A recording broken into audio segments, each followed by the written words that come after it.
Hi, I'm Chloe Martinez, and I thought a good job meant honest work for honest pay.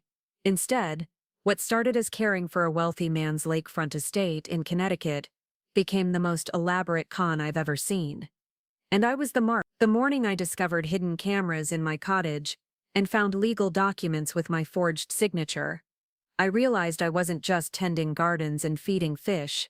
I was being groomed to take the fall for something that could have destroyed my entire future. But here's the thing about underestimating someone who grew up fixing broken things. I don't just walk away, I fight back with everything I've got. Before we jump back in, tell us where you're tuning. And if this story touches you, make sure you're subscribed, because tomorrow I've saved something extra special for you. The GPS led me down a winding gravel road that seemed to stretch forever, flanked by towering oak trees, whose branches formed a natural cathedral overhead. It was early October in Millbrook Valley, Connecticut, and the leaves had just begun their autumn transformation, painting the landscape in brilliant reds and golds. The air carried that crisp bite that made you want to pull your sweater tighter, mixed with the earthy scent of decomposing leaves and distant wood smoke. I rolled down my window, letting the cool breeze wash away the stress of the past 3 months of job hunting. When the trees finally parted, my breath caught in my throat. The Hawthorne estate sprawled before me like something out of a magazine. A massive stone mansion perched on the edge of a pristine lake, its multiple chimneys reaching toward the cloudy sky like fingers. Manicured lawns rolled down to a private dock where a sleek wooden boat bobbed gently in the water. To the left sat a charming guest cottage, its ivy-covered walls and flower boxes looking like a fairy tale illustration. Gardens stretched in every direction, carefully designed landscapes that probably cost more than most people's houses. I parked my beat-up Honda next to a gleaming black Mercedes and checked my appearance in the rearview mirror one more time. My dark hair was pulled back in a neat ponytail, and I'd chosen my best blouse and slacks for this interview. At 28, I'd held plenty of jobs, but nothing quite like this. Property caretaker for a wealthy businessman sounded like a dream, compared to my last position at a corporate office where I'd been laid off when the company downsized. The front door of the mansion was an impressive oak affair with wrought iron details that probably cost more than my monthly rent. I pressed the doorbell and heard elegant chimes echo through what sounded like a very large interior. Footsteps approached, and the door swung open to reveal a distinguished man in his mid-60s, with silver hair and piercing blue eyes. He was exactly what you'd expect from old money: perfectly pressed khakis, a cashmere sweater, and an expensive watch that caught the afternoon light. "Miss Martinez, I presume," he said, extending a manicured hand. "Richard Hawthorne, welcome to my home." His grip was firm but not overwhelming, and his smile seemed genuine enough. "Thank you for seeing me, Mr. Hawthorne. Your property is absolutely stunning. Please call me Richard. And thank you. It's been in my family for 3 generations, though I must admit it requires more attention than I can give it these days." He gestured for me to follow him inside, and I stepped into a foyer that took my breath away. The ceiling soared at least 20 feet high, with a crystal chandelier that looked like it belonged in a palace. Rich hardwood floors gleamed under soft lighting, and original oil paintings lined the wall. "I spend most of my time traveling for business," Richard continued as he led me through a living room filled with antique furniture and Persian rugs. "Import-export ventures, you understand. The estate needs someone with a keen eye and steady hands to maintain its character while I'm away." We walked through French doors onto a stone terrace that overlooked the lake. The view was even more spectacular from here. The water stretched to the opposite shore, where more trees created a natural barrier from the outside world. It felt completely private, like our own little kingdom hidden away from reality. "The position involves quite a bit," Richard explained, settling into one of the wrought iron chairs arranged around a glass table. "Groundskeeping, maintaining the dock and boathouse, feeding the koi in the pond, general upkeep of the main house when I'm away. There's also the guest cottage where you'd be living completely furnished, all utilities included, plus a very generous salary." I tried not to let my excitement show too obviously. "It sounds wonderful. I have experience with landscaping from my summer jobs in college, and I've always been handy with repairs and maintenance." "Excellent."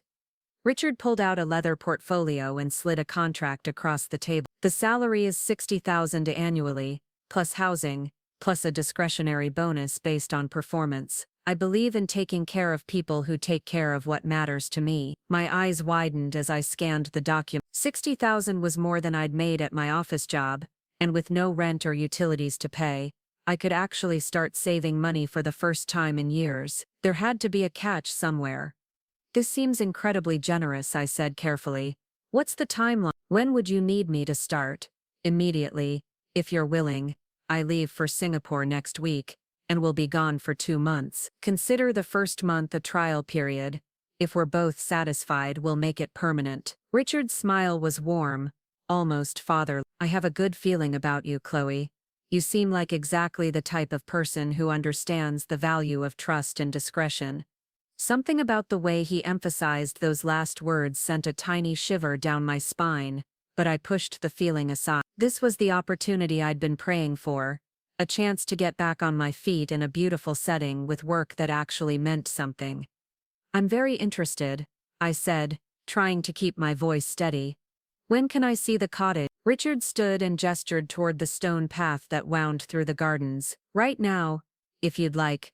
I think you'll find it quite comfortable. We walked through carefully tended flower beds, and past a greenhouse that looked like it belonged at a botanical garden. The path was lined with solar lights that would create a magical atmosphere after dark. Everything was perfectly maintained, from the pruned rose bushes to the spotless stone benches, positioned to take advantage of the best view. The guest cottage sat about 100 yards from the main house, nestled among mature maple trees that provided natural privacy.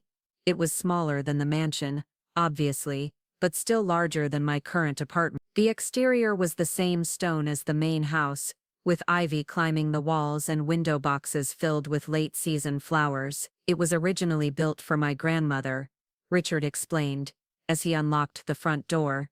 She lived here for 20 years after my grandfather passed. I've updated all the modern conveniences while preserving the original charm. The interior was like stepping into a design magazine.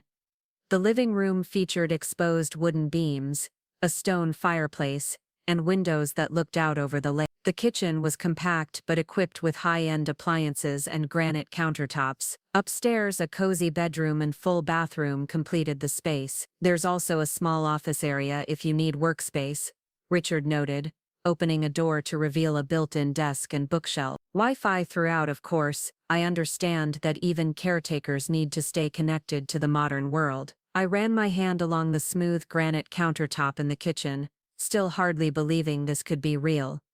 It's absolutely perfect. I can't imagine wanting to live anywhere else. Wonderful. Then shall we make it official? Richard pulled out an expensive-looking pen and offered it to me.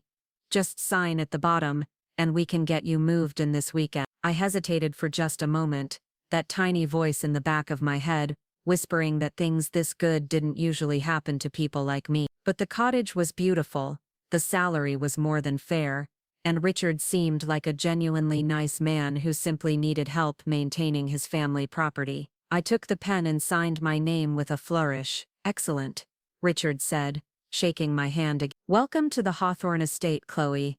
I have a feeling this is going to be a very beneficial arrangement for both of us. That Saturday, I loaded my few possessions into my Honda and drove back up the winding road to my new. Linda, my roommate and best friend since college, had helped me pack and insisted on coming along to see the place for herself. This is insane, she said as we pulled up to the cottage. Linda worked as a nurse at the local hospital and had the practical, no-nonsense personality that made her excellent at her job. Are you sure this guy isn't some kind of serial killer? Rich older men don't just hand out dream jobs to random people. He's not random, I protested, though I understood her skepticism. I answered his ad, went through a proper interview process. He checked my references. What references? You worked at an accounting firm and got laid off. That hardly qualifies you to manage a millionaire's estate. I pulled my suitcase from the trunk, trying not to let her doubts infect my excitement. I told him about the landscaping work I did in college,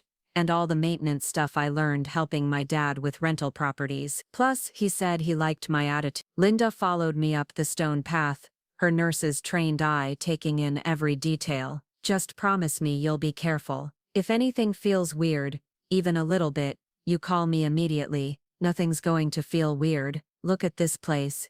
It's paradise. Richard had left a welcome basket on the kitchen counter filled with expensive coffee, artisanal cheeses, and a bottle of wine that probably cost more than my monthly grocery budget. There was also a handwritten note outlining my responsibilities and his contact information in Singapore. Okay, I admit the cottage is gorgeous, Linda said, exploring the upstairs bedroom, but promise me you'll trust your instincts. You've always been too trusting, Chloe. Remember what happened with Jake? I winced at the mention of my ex-boyfriend, who had borrowed $5,000 for a business investment, and then disappeared when the business turned out to be a gambling addiction. This is completely different. Richard is a legitimate businessman with a legitimate need for property care. If you say so. Linda hugged me goodbye at the door. Just remember, if something seems too good to be true, it usually is. After she left, I spent the rest of the day settling into my new home. I hung my clothes in the spacious bedroom closet, arranged my books on the built-in shelves, and made myself dinner in the beautiful kitchen. As the sun set over the lake, I sat on the small porch with a glass of wine, watching the water turn from blue to gold to deep purple. For the first time in months, I felt truly peaceful. The city noise that had been the soundtrack to my life was replaced by the gentle lapping of water against the dock and the soft rustle of leaves in the evening breeze. This was exactly what I needed. A fresh start in a place where I could prove myself and build something meaningful. The next morning, Richard knocked on my door bright and early, dressed in an expensive suit and carrying a leather briefcase. Good morning, Chloe. I hope you slept well in your new home. Like a baby, I said honestly. The silence out here is amazing after living in the city. I'm glad to hear it. I wanted to go over a few final details before I leave for the airport. He handed me a thick folder of emergency contact numbers, maintenance schedules, feeding instructions for the koi. Most of it is quite straightforward. We walked through the main house together as he pointed out various systems and quirks. The home was even more impressive in daylight, room after room of museum-quality furniture and art, with views of the lake from every window. There were 7 bedrooms, 4 bathrooms, a library that looked like something from a movie, and a wine cellar that probably contained bottles worth more than my car. The most important thing, Richard emphasized as we stood in his study, is maintaining the privacy and security of the estate. No visitors without prior approval, no photographs shared on social media, complete discretion about anything you might see or hear. Of course, I agreed. I understand completely. I knew you would. His smile was warm, but something in his eyes seemed to be studying me carefully. You strike me as someone who understands the importance of loyalty. We finished the tour in the basement, which had been converted into an impressive home office, with multiple computer monitors and filing cabinets. Richard locked the door behind us as we left. This area is off limits while I'm away, he explained. Business documents, you understand, nothing personal, just standard security protocols. Absolutely. I'll focus on the grounds and general maintenance. Perfect.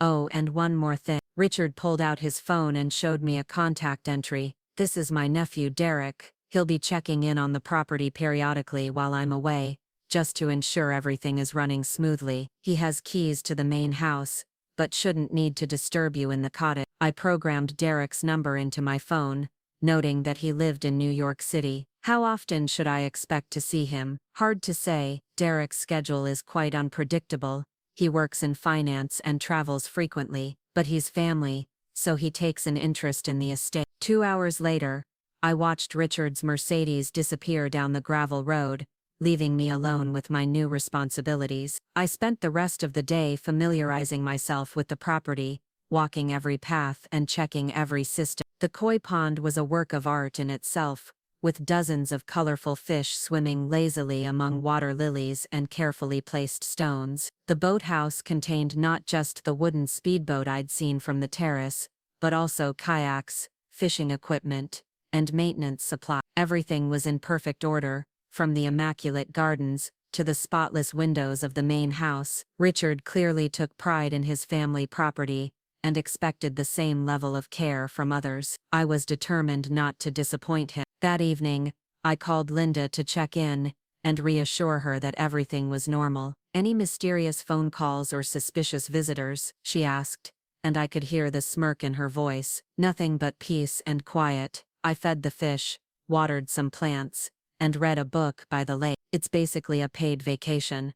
Well, enjoy it while it lasts. Rich people don't usually stay away from their toys for long, but Richard had been gone for 3 weeks, and I was settling into a comfortable routine. Mornings were spent maintaining the gardens and checking the various systems throughout the property. Afternoons, I would often take one of the kayaks out on the lake, or simply sit by the water with a book. Evenings were for cooking dinner in my beautiful kitchen and catching up on Netflix. It was exactly the kind of peaceful, purposeful life I'd been craving. The work was satisfying without being overwhelming.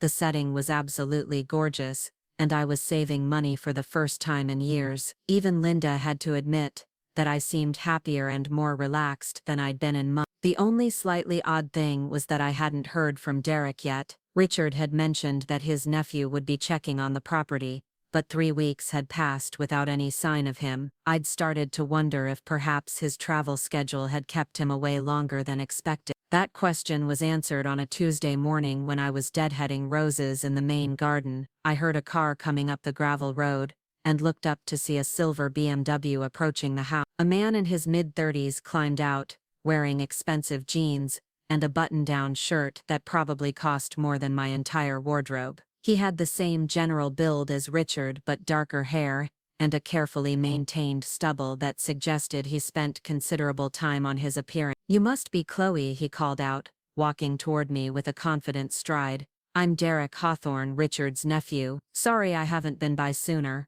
Work has been absolutely insane." I pulled off my gardening gloves and shook his offered hand.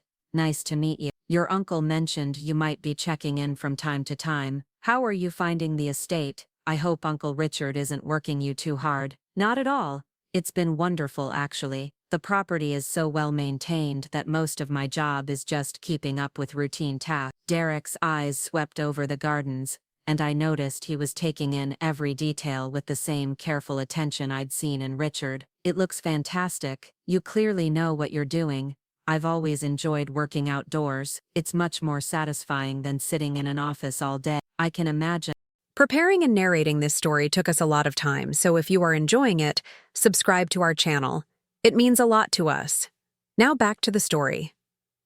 "Listen, I'm going to check on a few things in the main house, but I wanted to ask, have you noticed anything unusual around the property? Any strange visitors or unexpected deliveries?" The question caught me off guard. "No, nothing like that. It's been very quiet. Should I be watching for something specific?" "Oh no, nothing to worry about. It's just that properties like this sometimes attract unwanted attention.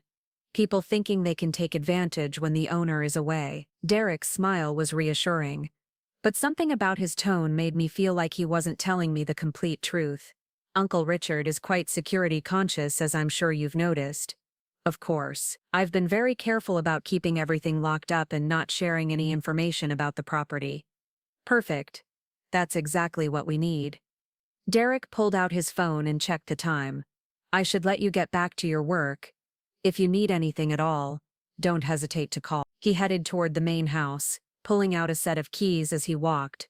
I watched him disappear through the front door, then returned to my roses with a vague sense of unease. There had been something in Derek's manner, a subtle tension beneath his friendly exterior, that made me wonder what kind of unwanted attention he was worried about. I tried to push the feeling aside and focus on my work, but throughout the day I found myself glancing toward the main house more often than usual. Derek's BMW was still parked in the driveway, but I couldn't see any movement through the windows. It occurred to me that I didn't actually know what he was checking on in there, or how long he planned to stay. It was late afternoon when I finally saw him emerge from the house, carrying what looked like a small briefcase. He waved in my direction before getting into his car and driving away, leaving me alone with my questions and a growing sense that there were aspects of this job I didn't fully understand. That evening I found myself walking through the property more carefully than usual, checking locks and looking for anything that seemed out of place. Everything appeared normal, but Derek's visit had stirred up doubts I'd been trying to ignore. What kind of business was Richard really involved in? Why was Derek so concerned about security, And why did I get the feeling that my role here might be more complicated than simple property maintenance? As I sat on my porch that night, watching the last light fade from the sky, I realized that Linda's warnings might have been more prescient than I'd wanted to admit. Maybe things that seemed too good to be true really were exactly that. But even as the doubts crept in, I looked around at the beautiful cottage that had become my home and reminded myself that I was probably just overthinking things. Rich people were often paranoid about security, and Derek had seemed perfectly pleasant. I was letting my imagination run away with me based on nothing more than a feeling. Still, as I locked my door that night, I made a mental note to pay closer attention to the details of my surroundings. If there really was something I needed to know about this job, I was going to figure out what it was. The morning mist hung low over the lake like a gossamer curtain, creating an otherworldly atmosphere that would have been peaceful under different circumstances. But as I stood at my kitchen window sipping coffee, Derek's strange visit from the day before kept replaying in my mind. Something about his carefully casual questions and the way his eyes had scanned every detail of the property suggested he was looking for more than just routine maintenance issues. I decided to channel my nervous energy into productive work. The greenhouse needed attention, and I'd been putting off the more intensive plant care that Richard's detailed notes had outlined. The structure itself was a marvel of Victorian engineering, with ornate ironwork and glass panels that created a cathedral-like space filled with exotic plants from around the world. As I worked among the orchids and tropical ferns, carefully following Richard's precise watering and feeding schedules, I found myself thinking about how little I actually knew about my employer. He'd been charming and generous during our interview, but beyond his vague mentions of import-export business, I had no real sense of what he did for a living or why he traveled so frequently. The sound of another car coming up the gravel road interrupted my thought. Through the greenhouse windows, I could see Derek's silver BMW returning to the estate. This was the second visit in 2 days, which seemed excessive for routine property check. I watched as he parked and headed straight for the main house, moving with the purposeful stride of someone on a mission. Instead of continuing my work, I found myself gravitating toward the windows that offered the best view of the main house. Derek disappeared inside, and I settled into what felt uncomfortably like surveillance. 20 minutes passed before I saw movement through one of the upstairs windows. Derek appeared to be in Richard's study, though from this distance I couldn't make out exactly what he was doing. My phone buzzed with a text message, startling me out of my unauthorized observation. It was from Linda, asking how the paradise life was treating me. I typed back a quick response about beautiful weather and peaceful routines, but didn't mention Derek's visit. There was probably a perfectly innocent explanation, and I didn't want to worry her unnecessarily. Another hour passed before Derek emerged from the house, this time carrying what looked like a laptop bag in addition to his briefcase. He walked directly to his car without glancing in the direction of the greenhouse, but something about his posture suggested urgency. The BMW kicked up gravel as he accelerated down the driveway, leaving me alone with my growing curiosity. That afternoon, I decided to take a different approach to my unease. If I was going to continue living and working here,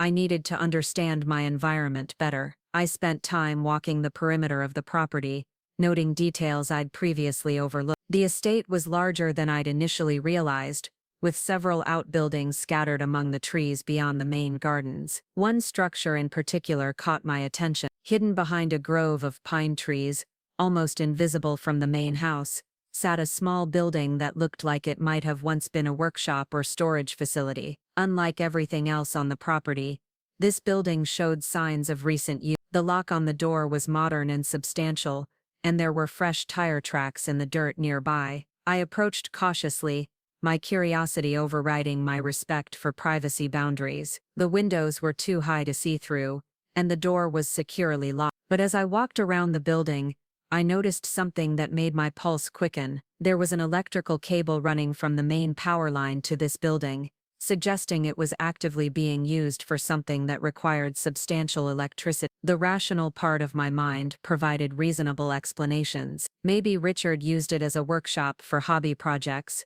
or perhaps it housed equipment for maintaining the extensive grounds, but the secretive location and heavy security made those explanations feel inadequate. That evening, I tried to focus on normal activities. I cooked dinner, read by the fireplace, and called my sister in California to catch up on family news. But my conversation kept drifting, and I found myself staring out the windows toward the main house more often than usual. Around 10 o'clock I was preparing for bed when I noticed lights in the main house that I didn't remember leaving on. During my evening security check the night before, I'd made sure all the lights were off to conserve energy as Richard had requested. Now several windows glowed softly in the darkness. I grabbed a flashlight and walked across the grounds to investigate. The front door was securely locked just as I'd left it, but the lights were definitely on in what I knew to be the living room, and I walked around the perimeter of the house, checking all the doors and windows I could reach. Everything appeared secure from the outside.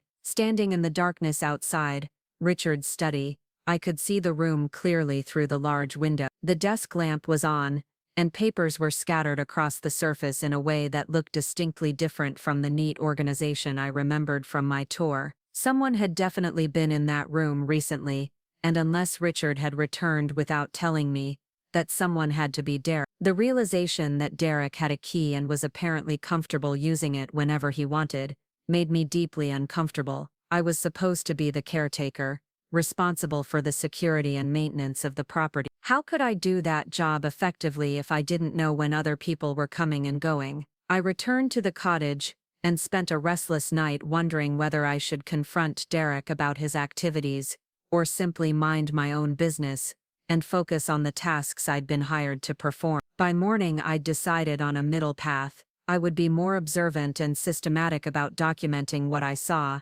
but I wouldn't take any direct action unless I discovered something that clearly required intervention. The next few days passed quietly, with no sign of Derek or any other visitors. I threw myself into my work with renewed focus, carefully tending to every aspect of the property maintenance that Richard had outlined. The gardens were entering their late autumn phase, requiring different care as the plants prepared for winter dormancy. I spent hours raking leaves, protecting delicate plants from the increasingly cold nights, and preparing the various water features for the coming freeze. It was during this intensive maintenance period that I made my first truly disturbing discovery. I was cleaning the filters in the koi pond's circulation system when I noticed something that didn't belong. Tucked beneath one of the decorative rocks near the pond's edge was a small, waterproof container about the size of a pill bottle. My first thought was that it might be some kind of water treatment chemical that Richard used for the pond maintenance, but when I opened it I found not chemicals, but a folded piece of paper wrapped in plastic. The paper contained what appeared to be a list of numbers and abbreviations that meant nothing to me, but the careful way it had been hidden suggested it was important to someone. I stared at the paper for a long time, debating what to do with it. This was clearly not pond maintenance equipment, and it had been deliberately concealed in a location that only someone working closely with the water system would be likely to find. The logical explanation was that Richard had hidden it there himself for reasons I didn't understand, but the timing of its discovery, so soon after Derek's mysterious visits, made me wonder if there was a connection. In the end, I photographed the paper with my phone and returned it to its hiding place exactly as I'd found it. If it belonged to Richard, he would retrieve it when he returned. If it belonged to Derek, I didn't want him to know I'd discovered it until I better understood what I was dealing with.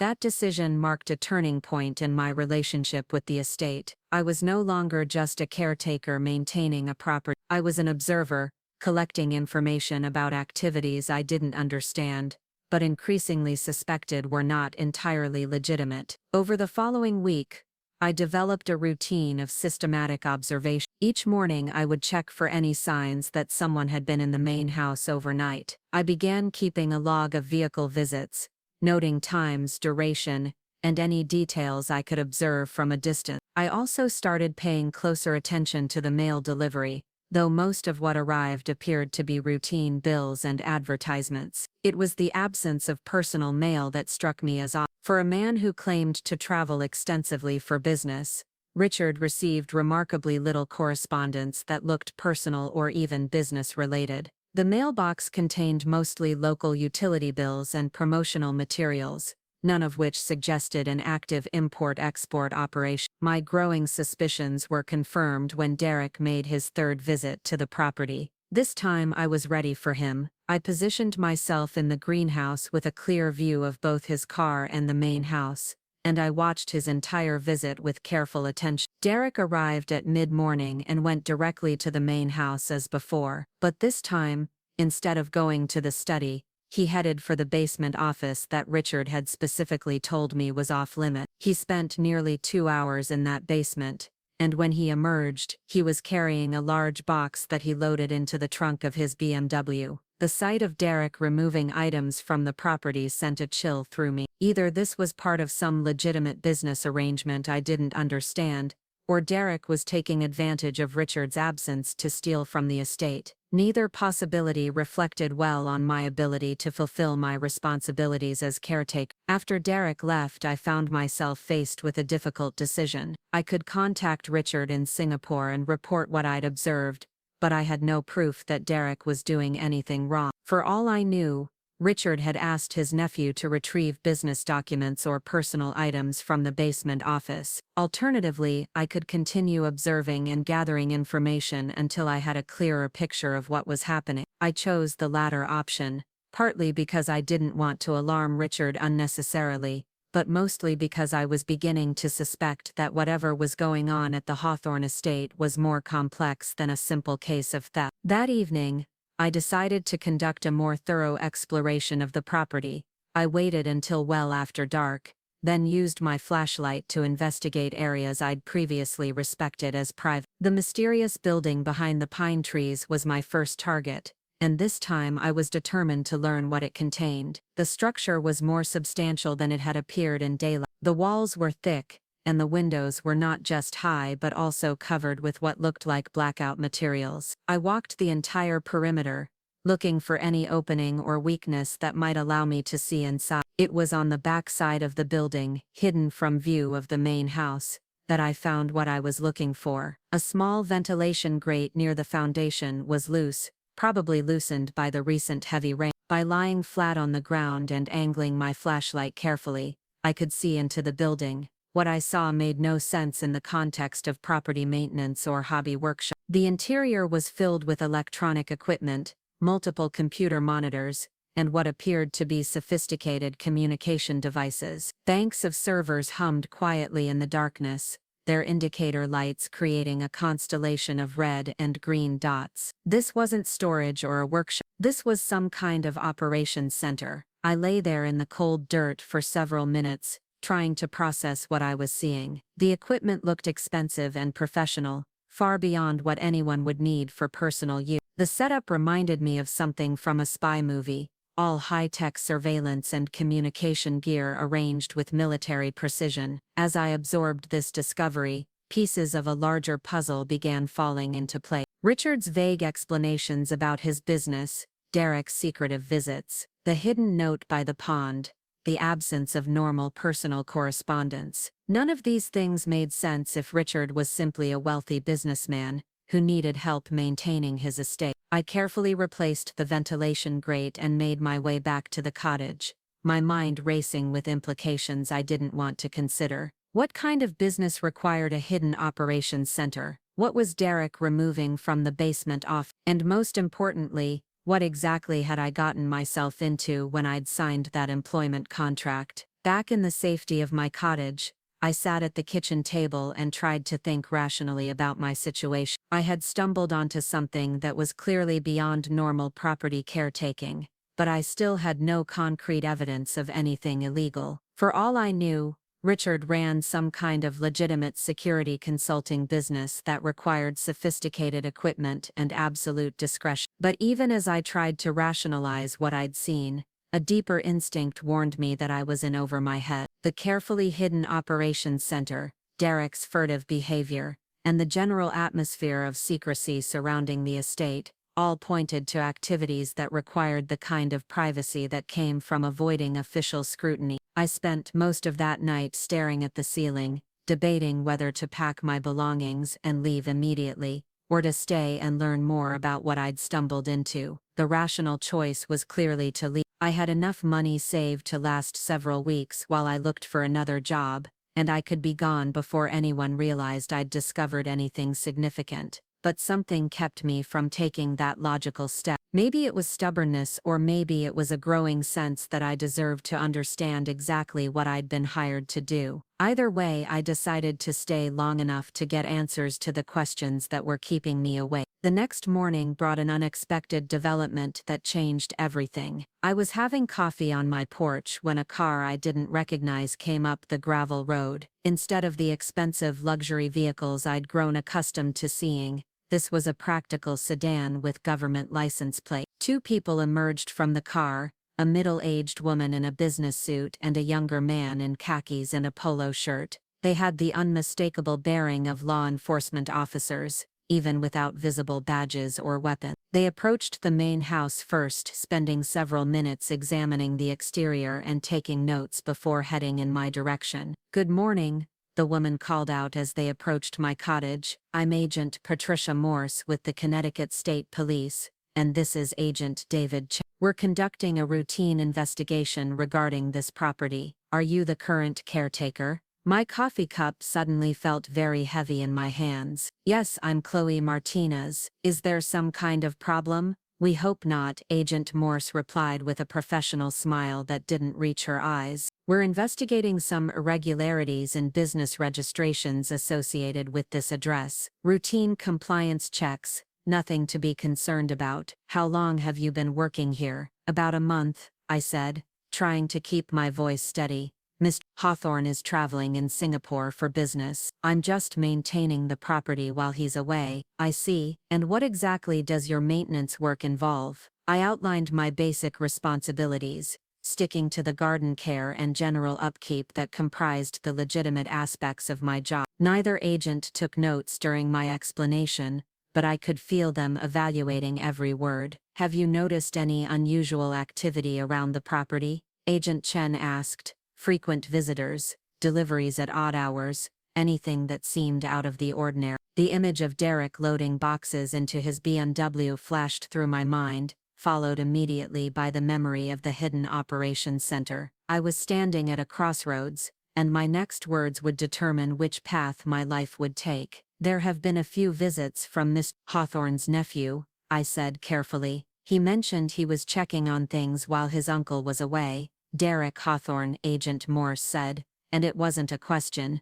How many visits has he made?" 3 or 4 times in the past week. He seemed to be handling some kind of business matters in the main house." The two agents exchanged a look that told me Derek's activities were exactly what they'd come to investigate. Agent Chen pulled out a business card and handed it to me. "Ms. Martinez, if you notice anything else unusual, anything at all, please call that number immediately. And for your own safety, I'd recommend staying away from areas of the property you haven't been specifically authorized to access." After they left, I sat on my porch for a long time, staring at the business card and trying to decide what it meant for my situation. The agents hadn't been conducting a routine compliance check. They were investigating something specific, something connected to Derek's activities and possibly to Richard himself. The warning about staying away from unauthorized areas suggested they knew about the hidden operations center, which meant they probably knew far more about what was happening at the estate than I did.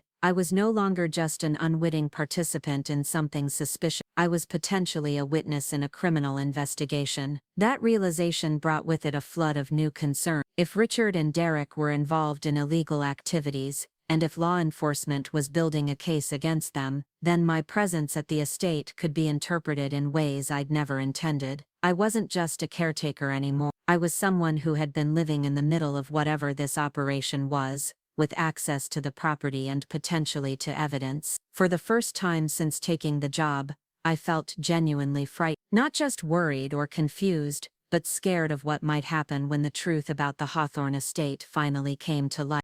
And I was beginning to suspect that whatever that truth was, it was going to surface much sooner than I'd expected.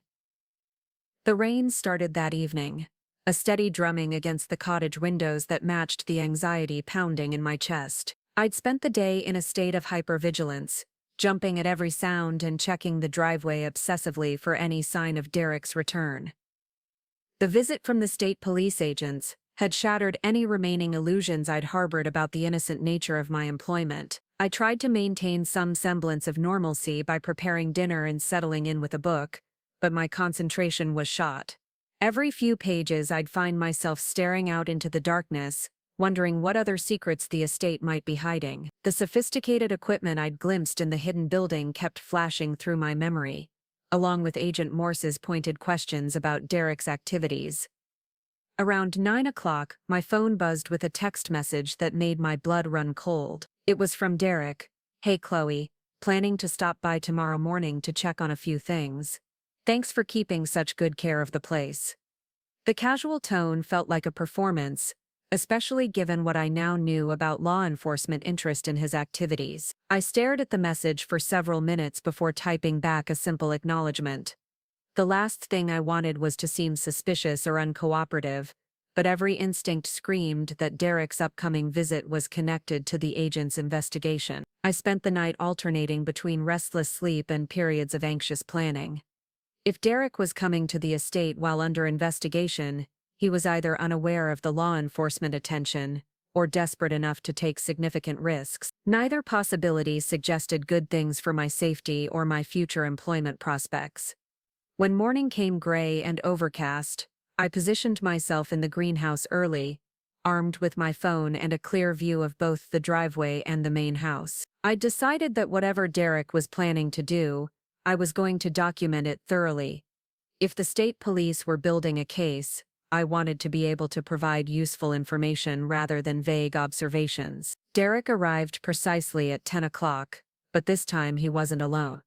A second car followed his BMW up the gravel road, a black SUV with tinted windows that looked distinctly official. My first thought was that law enforcement had decided to confront Derek during his visit, but as I watched through the greenhouse windows, it became clear that the SUV's occupants were working with Derek, not arresting him. Two men in expensive suits emerged from the SUV and followed Derek toward the main house. They moved with the confident efficiency of people accustomed to conducting business in private, and their interaction with Derek suggested familiarity rather than law enforcement tension. Whatever was happening, it wasn't the arrest I'd half expected to witness. The three men disappeared into the house, and I found myself faced with a decision that would define everything that followed. I could stay safely in the greenhouse and observe from a distance, or I could try to get close enough to understand what they were actually doing. The rational choice was obvious, but rationality had been steadily losing ground to curiosity and growing concern for my own situation. I compromised by moving to the garden shed, which was closer to the main house and offered better concealment. From there I could see the windows of Richard's study and the basement office, both of which showed signs of activity. Shadows moved behind the drawn curtains, and I caught occasional glimpses of the men as they passed in front of windows. 20 minutes into their visit, I witnessed something that eliminated any remaining doubt about the illegal nature of their activity. One of the suited men emerged from the basement carrying what was clearly a computer hard drive, while Derek followed with a box of files. They loaded these items into the SUV with the practiced efficiency of people who had done this before. As I watched this systematic removal of evidence, my phone buzzed with another message. This time it was from Agent Morse. "Miss Martinez, are there currently any visitors at the property? If so, please respond immediately and stay in a safe location." My hands shook as I typed back.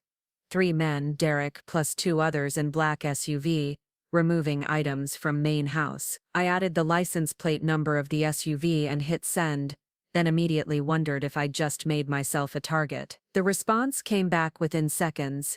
"Stay hid, do not approach. Help is coming." The next few minutes felt like hours as I crouched behind the garden shed, watching Derek and his associates continue their methodical strip mining of whatever evidence had been stored in the main house. They worked with obvious urgency, constantly checking their watches and speaking in terse, clipped sentences when they communicated at all. I was so focused on their activities that I almost missed the sound of additional vehicles coming up the gravel road. Multiple cars were approaching the estate, their engines creating a low rumble that grew steadily louder. Derek and his companions must have heard it too because their efficient packing suddenly became frantic rush. The first police car came into view just as the two suited men were slamming the SUV's rear hatch closed. What followed was like watching a carefully choreographed dance performed at double speed. Police vehicles surrounded both the BMW and the SUV, while officers in tactical gear deployed with professional precision. Derek made a run for the tree line, abandoning his associates and his carefully loaded evidence. I watched him sprint across the lawn toward the pine grove that concealed the operations center, and I realized with growing horror that his escape route would take him directly past my hiding spot behind the garden shed. I pressed myself against the wooden wall and tried to become invisible as Derek crashed through the underbrush, just yards from where I crouched. He was breathing hard and muttering what sounded like curses, but he didn't notice me as he continued toward the hidden building. Within minutes I heard the sound of a door slamming, followed by the hum of electronic equipment powering up. The police response was swift and overwhelming. Officers surrounded the hidden operations center while others secured the main house and processed Derek's abandoned associate. I remained frozen behind the garden shed, afraid to move and potentially complicate what was clearly a major law enforcement operation. It was Agent Morse who finally found me there, her professional demeanor softened by what might have been relief. "Miss Martinez, are you all right? We need to get you away from this area immediately." She led me to one of the police vehicles, where Agent Chen was coordinating the tactical response via radio. The scale of the operation was far beyond what I'd expected from a routine investigation. There were easily 20 officers on the estate, plus several people in civilian clothes who had the unmistakable bearing of federal agents. "What exactly is happening here?" I asked as Agent Morse helped me into the back seat of an unmarked sedan. "Derek Hawthorne has been running a sophisticated identity theft and financial fraud operation from this property," she explained. "The equipment in that building was used to intercept and process stolen financial data. We estimate he's been responsible for millions of dollars in fraudulent transactions over the past 2 years." The scope of Derek's activities hit me like a physical blow. I'd been living on a property that was essentially the headquarters for a major criminal enterprise, tending gardens and feeding fish while sophisticated fraud was being orchestrated just hundreds of yards away. "What about Richard?" I asked, though I suspected I already knew the answer. "Richard Hawthorne doesn't exist," Agent Chen said from the front seat. "The real Richard Hawthorne died 3 years ago in Florida. Derek assumed his identity and used it to establish legitimacy for his operations. You've been working for a ghost." The revelation reframed everything I thought I knew about my employment. The charming, wealthy businessman who had hired me was actually Derek's elaborate fiction, a carefully constructed persona designed to provide cover for criminal activity. The generous salary, the beautiful cottage, the trust and discretion he'd emphasized during our interview, all of it had been part of an elaborate con. "So what was my role supposed to be?" I asked, though part of me didn't want to know the answer. Agent Morse exchanged a look with her partner before responding. "Based on the documents we've recovered, you were being positioned as a fall guy. Derek was planning to frame you for the financial crimes when law enforcement eventually closed in. Your signature has been forged on several bank documents, and there are fictional financial records that would have made you appear to be the operation's mastermind." The words hit me like ice water. Not only had I been unknowingly working for a criminal, but I'd been systematically set up to take the blame for his crimes. The beautiful cottage and generous salary hadn't been rewards for good work. They'd been bait in a trap designed to destroy my life. "The hidden note you found by the pond," Agent Chen continued, "contained account numbers and access codes for offshore banking systems. Derek probably planted it there himself, planning to discover it later as evidence of your involvement in the money laundering operation." I thought about how proud I'd been of my careful documentation and responsible property maintenance, never realizing that my very conscientiousness was being weaponized against me. Every day I'd spent at the estate, every routine task I'd performed, had been building the foundation for my own destruction. "How long have you been investigating this?" I asked. "We've been tracking financial irregularities for 8 months, Agent Morse explained. "But we didn't identify this location as the operational center until last week. Your cooperation today may have prevented Derek from destroying crucial evidence, and potentially framing you for crimes you had no part in. As we sat in the police car watching tactical officers methodically dismantle Derek's operation, I felt a strange mixture of relief and rage. Relief that I'd discovered the truth before it was too late, and rage at how completely I'd been manipulated and used. The arrest itself was almost anticlimactic.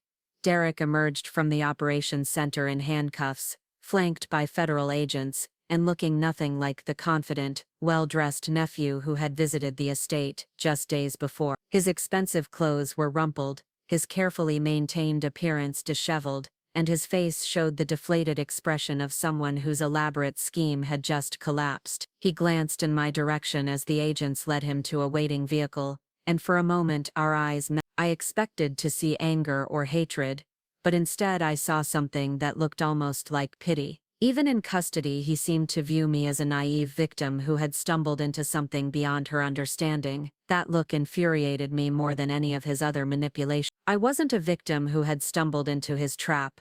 I was someone who had recognized the danger and taken action to protect herself. The difference was crucial, and it would define how I chose to move forward from this experience. The next several hours were a blur of interviews, statements, and paperwork. I was questioned extensively about my observations of Derek's activities, my discovery of the hidden note, and my interactions with the fraudulent rich. The agents were particularly interested in the timeline of events, and any details that might help them understand the full scope of the criminal operation. During one of the breaks in questioning, I called Linda to explain why I wouldn't be coming home that evening. I gave her a heavily edited version of events, focusing on the police investigation and my cooperation as a witness, rather than the full horror of how close I'd come to being framed for federal crime. I knew something was off about that job, she said, and I could hear the mixture of vindication and concern in her voice. Are you safe? Do you need me to come get you? I'm safe,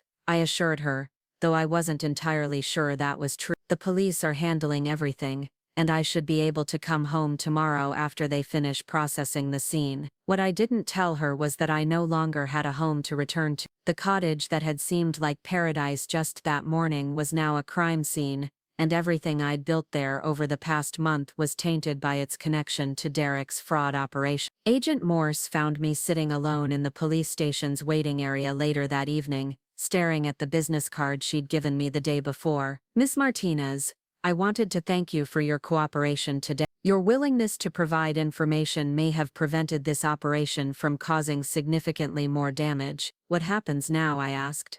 To the estate, I mean, and to my job.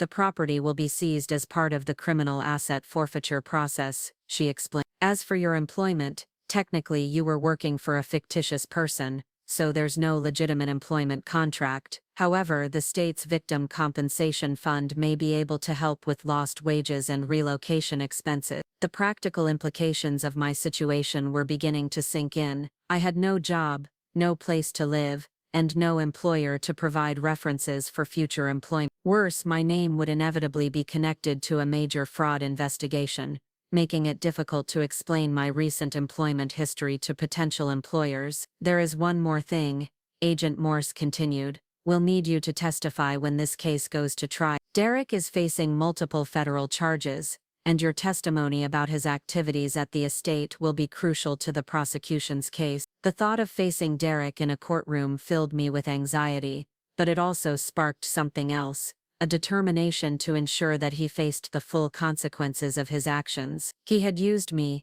manipulated me, and tried to destroy my life for his own profit. The least I could do was help ensure that justice was served. I'll testify, I said without hesitation. I want him to pay for what he did. Agent Morse smiled, and for the first time since this ordeal began, I felt like I had some control over the situation. Derek had counted on my ignorance and passivity to make his scheme work. Instead, my growing awareness and willingness to act had helped bring down his entire operation. As I sat in that police station waiting room, surrounded by the controlled chaos of a major criminal investigation, I began to understand that this experience had changed me in fundamental ways. I was no longer the trusting, somewhat naive person who had signed Derek's employment contract. I was someone who had recognized danger, gathered evidence, and taken action to protect herself and others. The cottage by the lake was gone, along with the peaceful life I'd thought I was building there. But something more valuable had taken its place,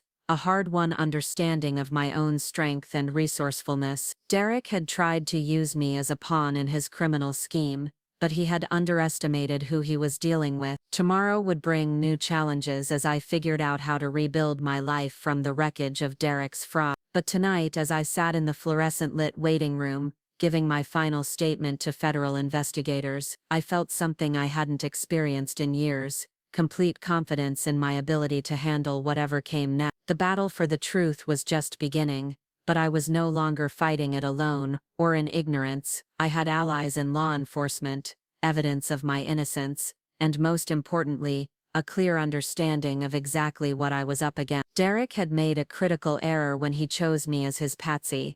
He had picked someone who refused to go down without a fight. The Hartford courthouse stood imposing against the November sky, its granite columns and austere windows, suggesting the weight of justice that operated within its wall. I pulled my coat tighter against the sharp wind as I climbed the steps, my heels clicking against the stone with a rhythm that matched my accelerated heart. Today was the day Derek Hawthorne would finally face the full consequences of his elaborate fraud scheme, and I would play a crucial role in ensuring he couldn't manipulate his way out of accountability. 6 months had passed since that dramatic morning when federal agents had raided the estate and shattered the illusion of my peaceful caretaking job. 6 months of depositions, interviews, and preparation for this moment when I would look Derek in the eye and tell a jury exactly how he had tried to destroy my life for his own criminal gain. The months since the arrest had been a whirlwind of legal proceedings and personal rebuilding. After the initial shock wore off,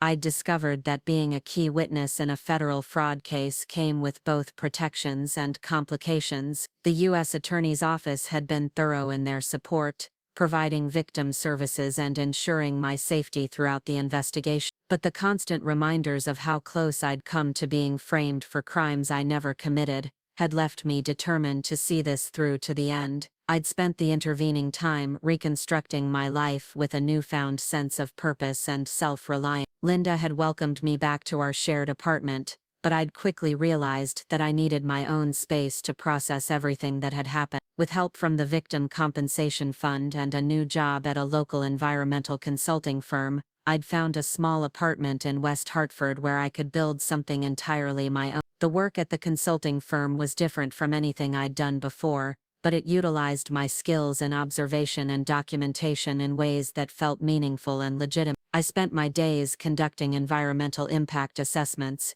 and helping businesses comply with conservation regulations. It was honest work that made a real difference, and it had helped restore my faith in the possibility of employment relationships built on mutual respect rather than deception. But throughout all of these positive changes, the upcoming trial had loomed like a storm cloud on the horizon. Derek's defense team had been aggressive in their attempts to shift blame and minimize his culpability. They'd tried to paint him as a confused nephew who had gotten in over his head, and they'd suggested that I might have been more involved in the fraud operation than I was willing to admit. Those accusations had stung, but they'd also strengthened my resolve to ensure that the truth was told completely and convincingly. I'd worked closely with the prosecution team to organize the evidence and prepare my testimony. Every forged document, every fake financial record, every aspect of Derek's systematic attempt to frame me had been cataloged and analyzed. As I walked through the courthouse security checkpoint,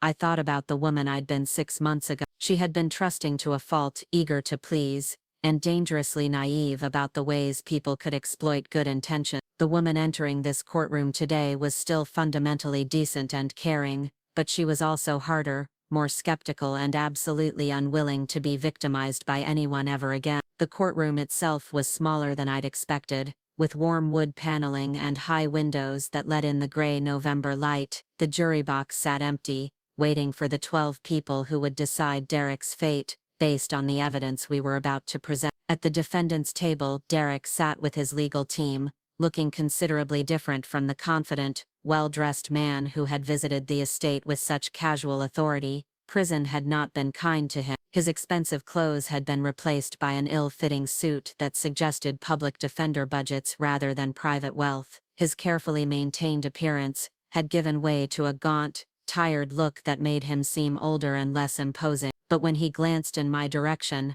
I saw that his eyes still held the calculating intelligence that had made his fraud operation so sophisticated and dangerous. The prosecution team had prepared me thoroughly for this moment. Assistant U. Attorney Margaret Walsh had spent hours helping me understand, not just what questions I would be asked, but why each piece of testimony mattered to the larger case they were building. She was a seasoned prosecutor with silver hair and a no-nonsense demeanor that inspired confidence in anyone fighting for justice. "Remember," she'd told me during our final preparation session, "Derek's defense is going to try to make you seem like either a willing participant or a naive victim who couldn't possibly have understood what was happening. Neither characterization is accurate. You were a professional who recognized suspicious activity and took appropriate action to protect yourself and others. That's the story we need the jury to understand." As the jury was seated and Judge Patricia Morrison called the court to order, I felt a strange calm settle over me. The months of anxiety and preparation had led to this moment,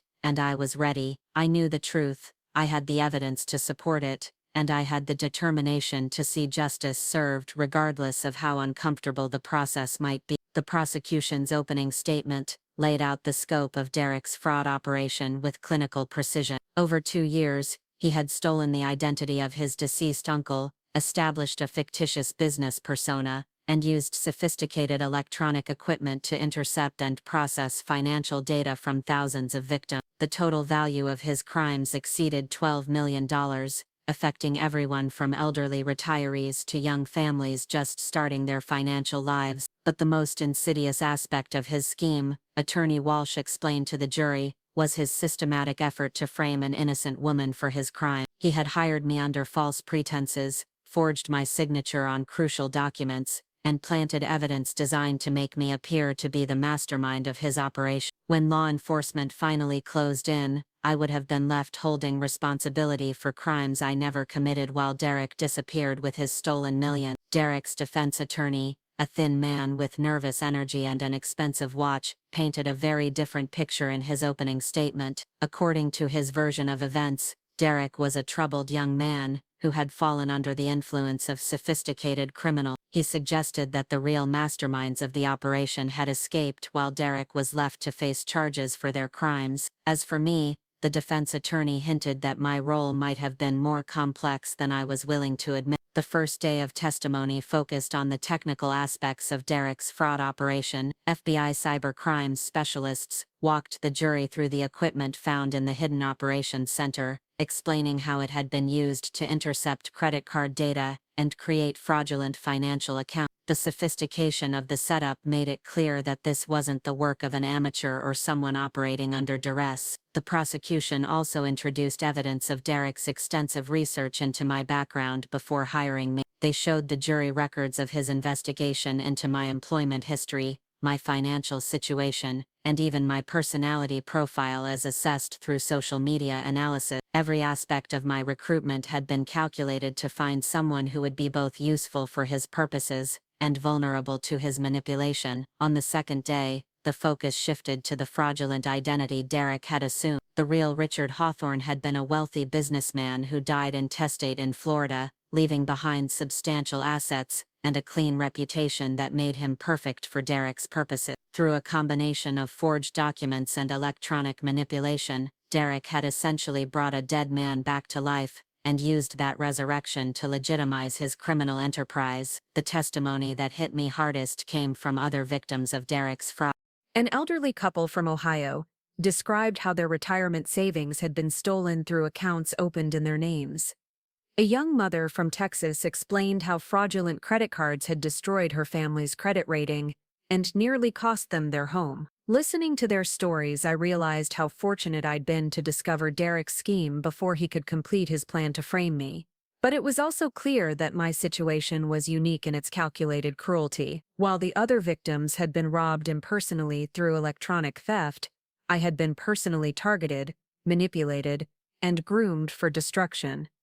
Derek had looked me in the eye, shaken my hand, and welcomed me to what he knew was a trap designed to ruin my life. On the third day, it was my turn to take the witness stand. As I walked across the courtroom, I could feel Derek's eyes on me, but I didn't look in his direction. I had nothing to say to him that wasn't better said through my testimony to the jury. Attorney Walsh led me through my story with careful attention to detail.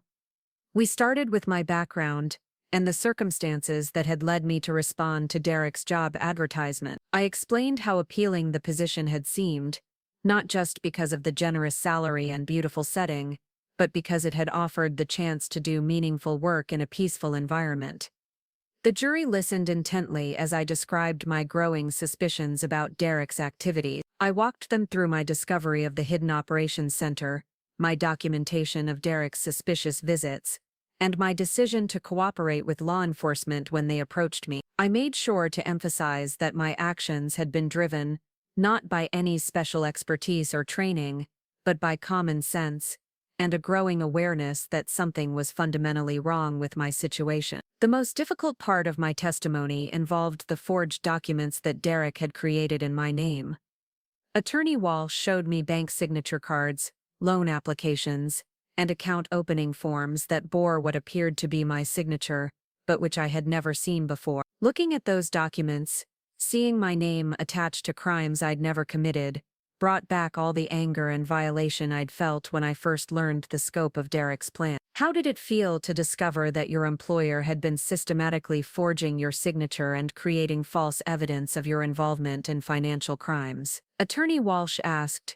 I looked directly at the jury as I answered. It felt like discovering that someone had been planning to murder me, but instead of taking my life, they were going to take my identity, my reputation, and my future. In some ways, that felt worse than physical violence, because it was designed to make me complicit in my own destruction. Derek's defense attorney cross-examined me aggressively, trying to suggest that I must have known more about Derek's activities than I was willing to admit. He questioned my claim that I hadn't suspected anything during my first weeks at the estate, and he suggested that my cooperation with law enforcement might have been motivated by a desire to avoid prosecution for my own involvement. But I was ready for these attacks. The months of preparation had helped me understand not just what had happened to me, but why each detail mattered to the larger questions of justice and accountability. I answered every question directly and honestly, never defensive but always clear about the facts and my own actions. Isn't it true, Miss Martinez, that you had access to the main house throughout your employment? The defense attorney asked during one particularly aggressive line of questioning. I had access to the areas Mr. Hawthorne specifically authorized for my caretaking duties, I replied. I was explicitly told that certain areas, particularly the basement office, were off-limits. I respected those boundaries because I believed I was working for a legitimate employer who deserved my professionalism and discretion. But you admit that you explored areas of the property that were outside your assigned responsibilities. I discovered the Hidden Operations Center by accident while conducting routine maintenance on the property perimeter. When I realized what I'd found, I immediately began documenting my observations and eventually reported them to law enforcement. At no point did I participate in or benefit from any of the illegal activities being conducted on the property. The defense attorney tried several more approaches, suggesting that my testimony had been coached by prosecutors or that my memory might be unreliable after months of legal proceeding. But each attack only gave me more opportunities to emphasize the key facts. Derek had targeted me specifically, manipulated me systematically, and attempted to frame me for crimes I never committed. The most powerful moment of my testimony came when Attorney Walsh asked me to explain how Derek's scheme had affected my life beyond the immediate criminal charges I'd narrowly avoided. Derek didn't just try to steal money or commit fraud, I said, looking directly at the jury. He tried to steal my identity, my reputation, and my future. He spent months studying my personality and my vulnerabilities so he could manipulate me more effectively. He forged my signature on documents that would have sent me to prison for crimes I never committed. Even after his arrest, I've had to rebuild my entire life under the shadow of his accusations and his defense team's suggestions that I was somehow complicit in his crimes. I paused to collect my thoughts, making sure I expressed this clearly.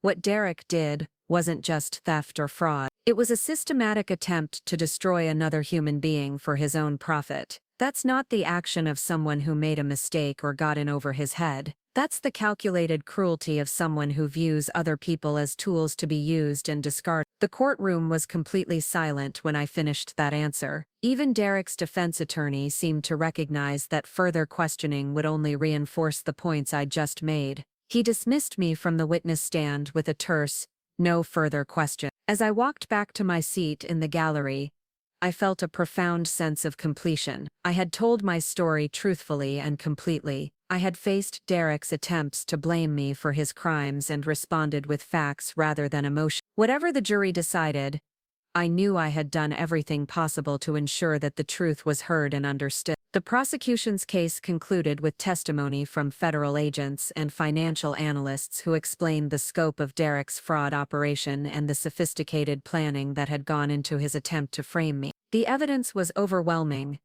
from the forged documents to the intercepted financial data to the detailed records of Derek's research into my background. Derek's defense team attempted to present character witnesses and experts who would support their narrative of a confused young man led astray by more sophisticated criminals. But their case was undermined by the meticulous planning evident in Derek's scheme and the calculated cruelty of his attempt to frame an innocent person for his crimes. The jury deliberated for less than 4 hours before returning with guilty verdicts on all counts. As the foreman read each verdict aloud, I watched Derek's carefully constructed facade finally crumble completely. He slumped in his chair, his face pale and defeated, as the weight of his crimes and their consequences settled on him. Judge Morrison scheduled sentencing for 2 weeks later, but the conviction itself felt like complete vindication. Derek would face decades in federal prison, and equally importantly, the official record would forever reflect the truth about his crimes and my innocence. As I left the courthouse that evening, Attorney Walsh walked with me to the parking garage. "You should be proud of how you handled yourself up there," she said. "Your testimony was clear, compelling, and honest. The jury believed you because you told the truth with courage and conviction." "Thank you for helping me get to this point," I replied. 6 months ago, I felt like my life was over. Today, I feel like it's finally beginning again. Standing in the cold parking garage, I realized that Derek's scheme had failed not just because law enforcement had been competent and thorough, but because he had fundamentally misunderstood the person he was trying to destroy. He had seen someone trusting and accommodating, and he had assumed that meant someone weak and passive. Instead, he had encountered someone strong enough to recognize danger, brave enough to take action, and determined enough to see justice served. The battle was over, and I had won not through luck or accident, but through my own recognition of my worth and my refusal to be victimized. Derek Hawthorne had tried to steal my life, but instead he had taught me exactly how strong I could be when everything was on the line. Spring arrived early that year, painting the Connecticut landscape in shades of green that seemed impossibly vibrant after the long winter. I stood on the deck of my new apartment in Glastonbury watching the sun rise over the Connecticut River while my coffee steamed in the crisp morning air. It had been 8 months since Derek's sentencing, and I was finally beginning to understand what it meant to live without looking over my shoulder. The apartment was nothing like the elegant cottage at the Hawthorne estate, but it was entirely mine. I'd chosen every piece of furniture, painted every wall, and made every decision based on my own preferences rather than someone else's expectation. The living room was filled with plants that I'd carefully selected and nurtured, creating the kind of natural sanctuary that fed my soul without requiring anyone else's permission or approval. My phone buzzed with a text from Linda, who was arriving later that morning to help me plant a small garden on the apartment's sunny patio. She'd become my strongest supporter throughout the legal proceedings, never missing an opportunity to remind me how proud she was of the courage I'd shown in standing up to Derek's manipulation. "Ready to get your hands dirty with some honest dirt for one," her message read, followed by a laughing emoji that captured her irreverent sense of humor perfectly. I smiled as I typed back my confirmation. The relationship with Linda had deepened over the past year in ways that surprised both of us. She'd seen me at my most vulnerable and most determined, and her unwavering support had helped me rebuild not just my practical circumstances, but my faith in the possibility of relationships built on genuine care rather than exploitation. The work at the environmental consulting firm had evolved beyond my initial expectations as well. My supervisor, Dr. Elena Rodriguez, had recognized my attention to detail and my ability to document complex situations accurately. She'd gradually given me more responsibility for fieldwork and client interaction, and I'd discovered a talent for helping businesses understand environmental regulations without feeling overwhelmed or threatened. You have a gift for making people feel heard. Rodriguez had told me during my recent performance review. Compliance can feel punitive, but you help clients see it as an opportunity to do better. That's a rare skill in this field. The validation felt particularly meaningful because it was based on work I'd chosen freely and performed with integrity. Every project I completed was a small affirmation that I could build something valuable through honest effort and genuine expertise. But perhaps the most significant change in my life had been the work I'd begun doing with other fraud victims. Attorney Walsh had connected me with a victim advocacy organization that helped people navigate the aftermath of financial crime. I'd started as a client, seeking support for the trauma of Derek's manipulation, but I'd gradually transitioned into a volunteer role helping newly affected individuals understand their rights and options. The work was emotionally challenging but deeply fulfilling. Each person I helped represented another small victory against the kind of predatory behavior that Derek had embodied. I wasn't just rebuilding my own life, I was helping other people reclaim theirs as well. That afternoon, as Linda and I worked together planting herbs and vegetables in ceramic pots arranged around my patio, I found myself reflecting on the woman I'd been when I first answered Derek's job advertisement. She seemed like a different person now, someone I remembered fondly but wouldn't want to be again. You know what I love about this garden? Linda said as she carefully transplanted basil seedlings into a large pot. Everything growing here is exactly what you chose to plant. No one else's agenda, no hidden motives, just things you want to nurture because they bring you joy. Her observation captured something essential about the life I was building. Every element, from my work to my relationships to my living space, reflected choices I'd made based on my own values and desires. I was no longer trying to please an employer whose approval was based on deception, or maintaining a property that existed to facilitate criminal activity. I keep thinking about the woman who signed Derek's employment contract, I said, settling back on my heels to admire our progress. She was so eager to trust, so willing to overlook red flags because she wanted to believe in the opportunity. That woman wasn't naive, Linda replied firmly. She was hopeful and hardworking and decent. Derek exploited those qualities, but they weren't weaknesses. The fact that you can still be trusting and generous after what he put you through proves that he didn't break the best parts of who you are. Her words resonated with a truth I was still learning to accept. Derek's scheme had forced me to develop new skills and awareness, but it hadn't required me to abandon the fundamental values that made me who I was. I was still someone who cared about others and wanted to contribute meaningfully to the world. The difference was that I now had the tools to protect myself while pursuing those goals. As the sun began to set, painting the sky in brilliant oranges and purples, Linda and I sat on the patio admiring our afternoon's work. The herbs released their fragrances into the evening air, creating a sensory experience that felt like a celebration of growth and renewal. Have you heard anything from the estate? Linda asked quietly. About what happened to the property? I'd been following the disposition of the Hawthorne estate through legal channels and occasional news reports. The federal government had seized the property as part of Derek's criminal asset forfeiture, and it had eventually been sold at auction. The new owners were a young couple with children who planned to restore the gardens and use the main house as a family residence. The new owners seem wonderful, I said. They're turning it back into what it was supposed to be, a home where people can build genuine happiness. I'm glad something beautiful will come from all that deception. The knowledge that the estate would serve legitimate purposes helped close a chapter that had defined my life for too long. Derek's crimes had contaminated that beautiful setting, but they hadn't destroyed its potential to nurture authentic joy for people who approached it with honest intention. My phone rang, interrupting our peaceful conversation. The caller ID showed Attorney Walsh's number, which still made my heart skip a beat, even though Derek's case had been concluded months ago. Chloe, I hope I'm not disturbing your evening, she said when I answered. I wanted to let you know that Derek's appeal was denied today.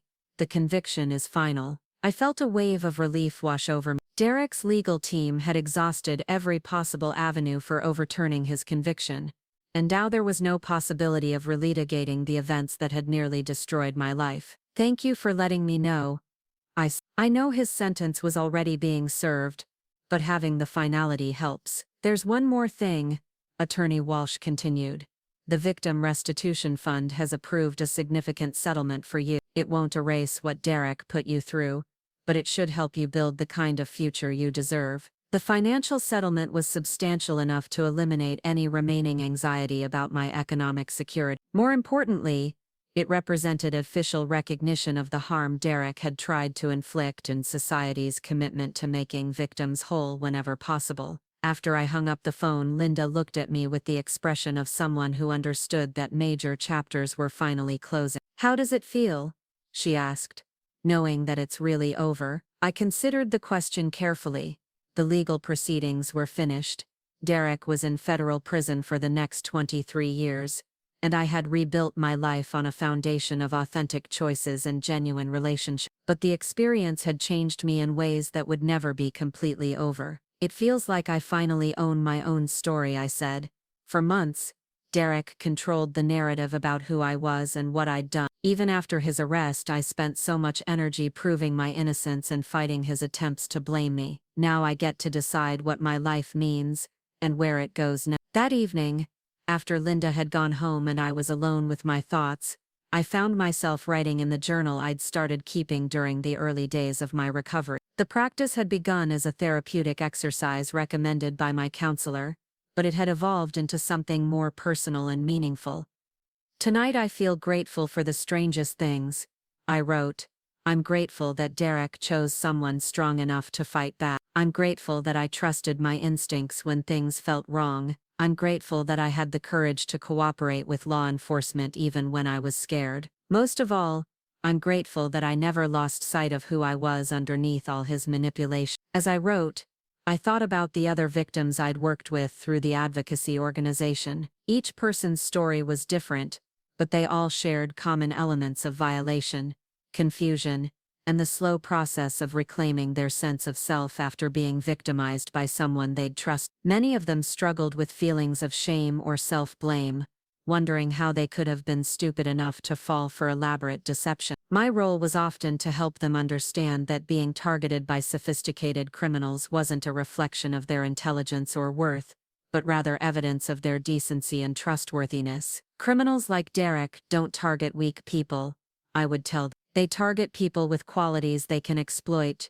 generosity, loyalty, the desire to help others. The fact that you were victimized says nothing negative about you and everything negative about them. Those conversations had been healing for me as well, helping me integrate my own experience into a broader understanding of how predators operated and how communities could protect vulnerable individuals. The next morning brought news that felt like the perfect capstone to my journey toward complete recovery. Dr. Rodriguez had offered me a promotion to senior environmental consultant, with increased responsibilities for training new staff and developing client relationships. The position would provide not just financial advancement, but professional recognition of the expertise I'd developed through honest effort. You've shown remarkable resilience and judgment over the past year, she explained during our meeting. Your ability to handle complex situations and help others navigate difficult challenges makes you perfect for this leadership role. Accepting the promotion felt like a declaration of faith in my own future. I was no longer just surviving the aftermath of Derek's crimes.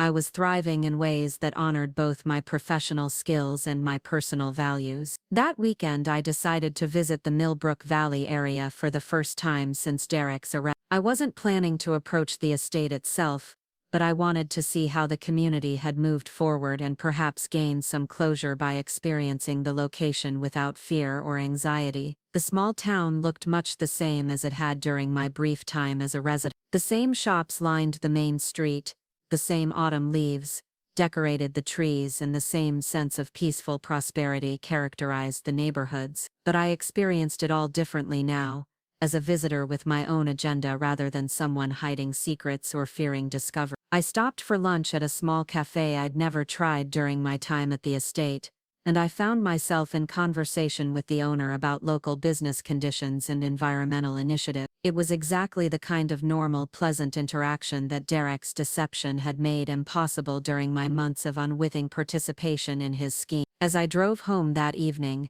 taking the scenic route along the Connecticut River, I realized that my relationship with the entire experience had fundamentally shifted. The beautiful countryside no longer reminded me of manipulation and fear. Instead, it represented a chapter of growth and self-discovery that had ultimately made me stronger and wiser. My phone buzzed with a text from a new client I'd be working with the following week. She was a small business owner who needed help understanding new environmental regulations, and she'd specifically requested to work with me based on referrals from previous clients. "Looking forward to meeting you," her message read. "I've heard wonderful things about your ability to make complex requirements feel manageable." The message represented everything I'd worked to build over the past year. Professional recognition based on genuine competence, client relationships founded on mutual respect, and the satisfaction of helping others succeed through honest expertise. That night, as I sat on my patio surrounded by the herbs and vegetables Linda and I had planted,